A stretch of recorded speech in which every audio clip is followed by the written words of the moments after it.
संसद में आज माननीय राहुल गांधी जी ने इस बात पर प्रश्न सरकार से किया कि सरकार ये जो लगातार पेपर लीक हो रहे हैं, इनके रोकथाम के लिए वास्तव में क्या पहल की, क्या कदम उठाए। राहुल गांधी जी के इस प्रश्न पर सरकार असहज थी और सरकार का असहज होना स्वाभाविक है।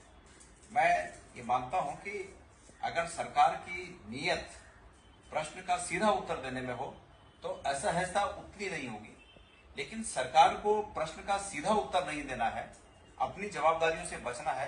इसलिए जवाबदारियों से बचने के लिए उन्हें असहज होना पड़ता है।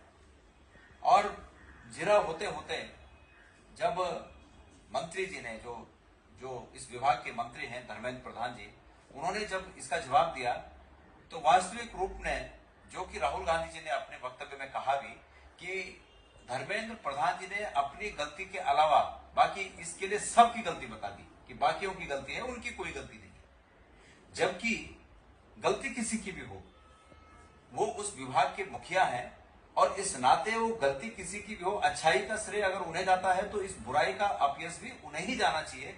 उन्हें ये स्वीकार करना चाहिए था कि ये मेरा फेलियर है, सरकार का फेलियर है। लेकिन स्वाभाविक है कि बीजेपी से ऐसी उम्मीद नहीं की जा सकती और भारतीय जनता पार्टी के नेताओं से भी ऐसी उम्मीद नहीं की जा सकती। ऐसे में राहुल गांधी जी ने जब उनकी जवाबदेही तय करने के लिए ये बातें कही, तो अफसोस की बात यह है कि सरकार से तो जवाब नहीं आया, लेकिन इस गंभीर मुद्दे पर, जिस पर कि हमारे भारत के लाखों करोड़ों युवाओं के सपने जिस मुद्दे से चकनाचूर हुए और जिसपे कि लाखों करोड़ों युवा अभी भी ये उम्मीद करते हैं कि हमारी सरकार कुछ करेगी, ऐसे मुद्दे पर संसद में हमारे माननीय अध्यक्ष जी वहां पर सरकार का बचाव करते हुए नजर आए। ये बड़ा अफसोसजनक है।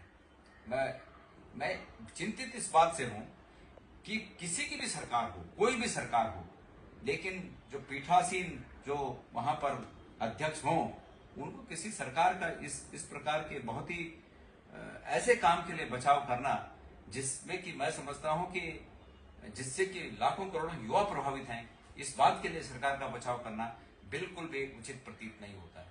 बात यह नहीं है, धर्मेंद्र प्रधान जी और लोकसभा के अध्यक्ष महोदय ये कहते हुए दिखाई दिए कि अतीत में कांग्रेस की सरकारों में ये हुआ, फलाने की सरकार में ऐसा हुआ, सभी सरकारों में हुआ। इससे वर्तमान के पाप नहीं धुल जाते कि अतीत में क्या हुआ। अतीत में अगर गलत हुआ था तो उसका परिणाम विपक्ष में जो लोग बैठे हैं वो भोग रहे हैं। अतीत में अगर गलत हुआ तो तमाम गलतियों का ही नतीजा तो होगा कि आज वो विपक्ष में है। लेकिन इस बात से वर्तमान सरकार के पाप नहीं धुल जाते। वर्तमान सरकार के पाप ये बोल के नहीं धुल जाते कि अतीत में ऐसा हुआ था, पहले कम हुआ था तो अब ज्यादा हो गया, ये कह के उनके पाप नहीं धुल जाते।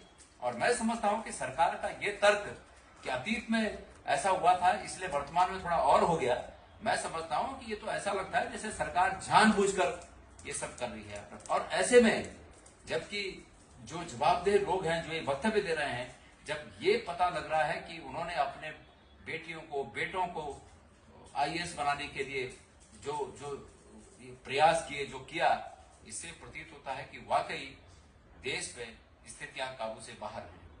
तो ये चिंता का विषय है और मैं उम्मीद करता हूं कि तटस्थ लोग इसकी विवेचना करेंगे। आज संसद में जिस प्रकार से सरकार ने बयान दिया और उस बयान के बचाव के लिए अध्यक्ष महोदय खुलेआम आ गया है, तो मैं समझता हूं कि तटस्थ लोग इसकी विवेचना करेंगे और इस विवेचना के बाद अपना ओपिनियन बनाएंगे। धन्यवाद।